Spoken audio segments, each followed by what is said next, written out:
আমি একদিন জিজ্ঞেস করলাম, ভাই আপনার 4 রাকাত নামাজে একদিন 2 দিন না প্রতিদিন একই অবস্থা দেখি, 15 মিনিট 20 মিনিট সময় লাগান। আমার অফিসে একবার উনি বেড়াইতে আসলেন, আমরা সুহরের পরে সুন্নত পড়ে চলে আসছি, মিটিং আছে, উনি দেখে নামাজ পড়তে পড়তে শেষ না। আমি বললাম, ভাই অনেক নামাজ পড়ছেন না? এখন না, ওই 2 রাকাত সুন্নতিতে পড়ছি।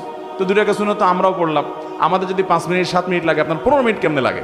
উনি বললো, ভাই দুনিয়াদার মানুষ, অনেক ব্যবসা বাণিজ্য আছে, শত শত লোক চালাইতে হয়, বিভিন্ন দিক মাথা চলে যায়, তো শয়তান তো নামাজে মনোযোগ নষ্ট করতে চায়, এই জন্য আমি শয়তানের সাথে কুস্তাকুস্তি করি নামাজের মধ্যে। শয়তানের মধ্যে সাথে কুস্তাকুস্তি আবার কেমনে করে নামাজের মধ্যে? কুস্তাকুস্তি করলে নামাজ হবে নাকি? বলে যে কুস্তাকুস্তির সিস্টেমটা হলো এই, আমি যখন নামাজে দাঁড়াই, সূরা ফাতিহা অন্য সূরা পড়ি, তখন শয়তান আমারে যত আকতা কুকতা সব মনে করে দেয়, তখন আমি কুলে উঠতে পারি না, আল্লাহর কথা স্মরণ আসে না। আমিও তেড়ামি করি, পরিপূর্ণ আল্লাহর দিকে মনোযোগ আসার আগ পর্যন্ত তেলাওয়াত চলতে থাকবে। উনি বলে যে আমি যখন এভাবে সূরা বাড়াইতে থাকি যে ডিউরেশন বাড়াইতে থাকি, তখন এবার দেখা যায় ইবলিসে আমার মনরে এদিক এদিক নেওয়া ছেড়ে দেয়, দিয়া বলে যে তো লস প্রজেক্টের পিছনে মেহনত করলে তো সূরা আরো বেশি বেশি